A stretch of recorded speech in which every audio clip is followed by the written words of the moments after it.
माता कैकेयी ने इस वजह से मांगा था भगवान राम के लिए वनवास। जाने इसके पीछे की रोचक कथा।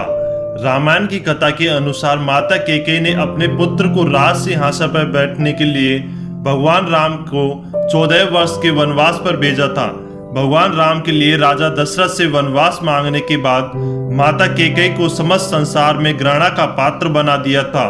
पौराणिक कथाओं के अनुसार यह माना जाता है कि माता कैकेयी को यह पता था कि ऐसा करने के बाद समस्त संसार में वह घृणा का पात्र बनकर रह जाएगी। इसके बावजूद उन्होंने कुछ विशेष कारणों के चलते यह काम किया था। राजा दशरथ के 3 रानियों में कैकेयी उन्हें सबसे ज्यादा प्रिय थी। उन्होंने ही राजा दशरथ से भगवान राम के लिए 14 वर्ष का वनवास मांगा था। लेकिन कैकेयी द्वारा राजा दशरथ से भगवान राम के वनवास का वरदान मांगने के पीछे कारण क्या था? क्या वह मंत्रा के बहकावे में आई थी या फिर वे अपने पुत्र भरत को राजगद्दी सौंपना चाहती थी? इस सवाल का जवाब हम आपको बताते हैं। एक बार देवों और असुरों के संग्राम में देवराज इंद्र ने राजा दशरथ से मदद मांगी थी। उस वक्त राजा दशरथ के साथ रानी कैकेयी भी उनकी सारथी बनकर गई थी। युद्ध भूमि में रानी कैकेयी ने राजा दशरथ की प्राणों की रक्षा की थी, जिससे खुश होकर राजा दशरथ ने कैकेयी से 2 वरदान मांगने को कहा था। लेकिन कैकेयी ने कहा कि वह समय आने पर वरदान मांगेगी।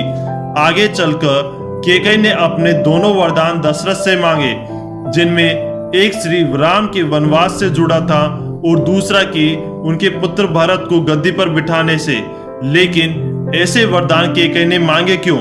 दरअसल राजा दशरथ की रानी कैकेयी राजा अश्वपति की बेटी थी। राजा अश्वपति के राजपुरोहित राज श्रवण कुमार के पिता रतन श्री थे। कैकेयी को वेद शास्त्रों की शिक्षा रतन ऋषि ने ही दी थी। उन्होंने कैकेयी को बताया था कि राजा दशरथ की कोई संतान राजगद्दी पर नहीं बैठ पाएगी। इसके साथ ही ज्योतिष गणना के आधार पर उन्होंने यह भी बताया कि दशरथ की मृत्यु के बाद यदि 14 वर्ष के दौरान कोई संतान गद्दी पर बैठी तो रघुवंश का नाश हो जाएगा। श्रवण कुमार की मृत्यु राजा दशरथ के हाथों बाण लगने से हुई थी।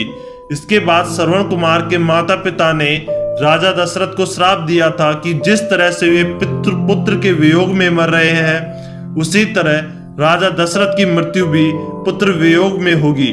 कैकेयी को इसके बारे में पता था। राम दशरथ के सबसे बड़े बेटे थे।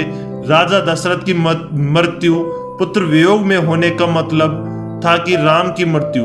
कैकेयी राम से बहुत प्रेम करती थी और उन्हें खोना नहीं चाहती थी, इसलिए उन्होंने राम के लिए 14 वर्षों का वनवास मांग लिया। कैकेयी यह भी नहीं चाहती थी कि राम रघुवंश के नाश का कारण बने और उन्हें यह वरदान मांगा कि भरत को राज्य दिया जाए। प्रभु श्री राम ने कभी माता कैकेयी को गलत नहीं कहा। साथ ही जब भरत ने अपनी माता को कटु वचन कहे तो प्रभु श्री राम ने उन्हें रोका भी। प्लीज हमारे चैनल को जरूर सब्सक्राइब कर देना। प्लीज जरूर सब्सक्राइब कर देना। आपके एक सब्सक्राइब से हमें बहुत मोटिवेशन मिलता है, इसलिए प्लीज हमारे चैनल को जरूर सब्सक्राइब कर देना।